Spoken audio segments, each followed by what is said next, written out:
С 2018 года больничная касса частично финансирует обследование пациентов с подозрением на дыхательные расстройства во время сна. Что это за расстройства, насколько они опасны и когда следует обратиться к врачу, расскажет невролог Центра сна Катрин Пылт. Доброе утро. Доброе утро.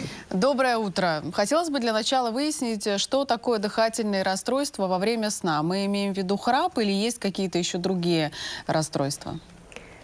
По классификации расстройств сна, дыхательные расстройства во время сна – это такой термин общий, который описывает как болезненные состояния, как, например, обструктивное апноэ сна, центральное апноэ сна. Они встречаются чаще всего. Примерно 5% населения может ими страдать оценочно. И храп – это может быть один из симптомов только. Храп самостоятельно не считается расстройством дыхания во сне. И чем они опасны, естественно, там, плюс к тому, что во время сна из-за этих расстройств может нарушаться поток кислорода в мозг из-за... Что собой представляет это заболевание, чтобы понять? Если мы представим обструктивное апноэ, то обструкция это и означает как раз-таки закрытие верхних дыхательных путей. Там множество разных причин. Может быть, во сне расслабляются мышцы верхних дыхательных путей, мышцы гортани. Этому могут способствовать алкоголь, избыточный вес, анатомические особенности. И из-за этого прекращается частично или полностью поток воздуха, и мозг не получает достаточно кислорода. При подготовке к интервью мы натолкнулись на такие цифры, что 37% супружеских пар спят раздельно из-за того, что один из супругов храпит, и второму это мешает. Но при этом, если человек живет один, он может даже и не подозревать о том, что он храпит. А как понять, что есть такая проблема, если один человек живет? Если человек живет один, то наиболее верный способ предсказать, есть ли расстройство дыхания во сне, это немножко задуматься над тем, есть ли дневные симптомы. Потому что обычно о расстройстве дыхания во сне может сигнализировать дневная усталость, дневная сонливость. Многие люди гордятся тем, что они могут днем заснуть где угодно. Например, сидя в кресле, сидя в автобусе, сидя в кино. Хотя на самом деле это считается... плохо на самом деле? Хотя на самом деле это считается патологическим. Тревожным признаком. Хотя говорят, что вот 20 минут сна днем может тонизировать организм и придать сил. Вообще я хотела сказать, что человек может узнать о своем расстройстве, например, спросив у соседа. Потому что я например, некоторым людям могу через стенку сказать, что, возможно, им стоит пройти обследование. Тем более, что больничная касса его уже теперь и финансирует частично. Как это происходит?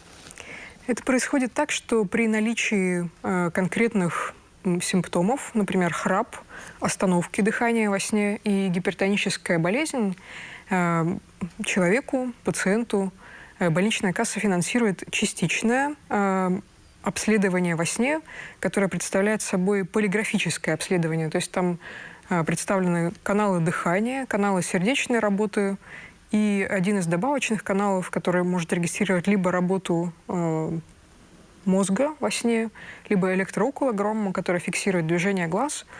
Но это считается не полным обследованием. Полным обследованием считается полисомнографическое обследование или полисомнография, которое мы тоже надеемся, что больничная касса будет скоро финансировать в более полном объеме.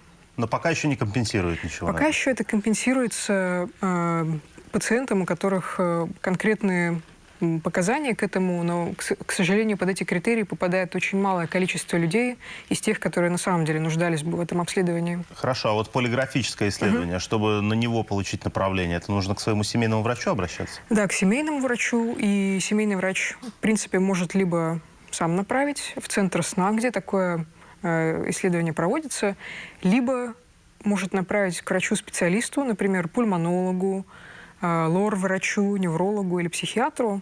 И тут уже в свою очередь оценит, во-первых, вероятность того, что там только расстройство дыхания во сне, а не, например, синдром беспокойных ног или, допустим... Что такое синдром беспокойных ног? Синдром беспокойных ног – это тоже одна из форм расстройства сна, и она тоже может причинять сонливость днем, но именно вот для дифференциальной диагностики, для того, чтобы понять, какое это именно расстройство, все-таки золотым стандартом считается полисомнография, а не полиграфия.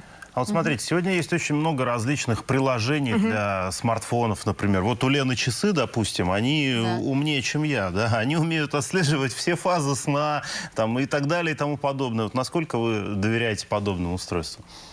Ну, действительно, таких приложений очень много. Их количество измеряется уже тысячами, если не десятками, сотнями тысяч. И обычно ведь эти приложения регистрируют активность человека. Некоторые из них, из этих приложений, детектируют довольно-таки точно начало сна. То есть они могут подсказать нам, что что-то в организме не так, Они правильно? могут подсказать, насколько продолжителен сон, насколько продолжительна активность. Я довольно скептична в том смысле, насколько точно они могут детектировать разные фазы сна. Хотя некоторые фирмы, которые производят эти приложения, они утверждают, что возможно различить фазы сна тоже с помощью этих приложений или регистрировать храп, допустим, ночью. На самом деле эти алгоритмы все-таки не подтверждены научными исследованиями, и люди должны относиться, я считаю, с некоторой долей критики к этим приложениям. Они не заменяют полных ночных исследований сна. Ну вот простой человек, когда он думает о расстройстве сна, он понимает, что это суть заключается в том, что он просто плохо спит. Вы упомянули уже и апноэ, и обструктивное, и другое, и синдром беспокойных ног. Какие еще есть расстройства? И про синдром беспокойных ног, может быть, я тоже узнала. Человек бежит во сне, как спящая собачка, или что с ним происходит? Ну, действительно, считается, что при синдроме беспокойных ног основной симптом – это движение конечностями во сне. Ноги просто упомянуты, потому что наиболее часто человек двигает ногами при этом синдроме, хотя может двигать и руками, и эти симптомы могут быть днем тоже. Но что заставляет человека двигать ногами во сне? Считается, что это… Обычно, если мы спрашиваем людей, то они указывают на чувство дискомфорта, жжение, зуд в ногах. И если они двигают ногами, то тогда это чувство проходит. То есть мы пока еще не полностью понимаем причину этого расстройства, но факт тот, что его можно диагностировать с помощью исследований сна, и оно довольно эффективно лечится тоже. Ну и в конечном-то итоге все лечится. Я считаю, я уверена, что в 21 веке большинству расстройств можно найти оптимальное лечение. То есть многие из этих расстройств, в том числе апноэ сна, они имеют хроническую природу, то есть и полностью вылечиться от них часто бывает невозможно, особенно если пациент сам не согласен модифицировать свой стиль жизни. Но им можно найти эффективные способы их облегчения. Ну или контролировать, по крайней мере, свое состояние. Спасибо. У нас в гостях сегодня была невролог Центра сна Катрин Пыльт.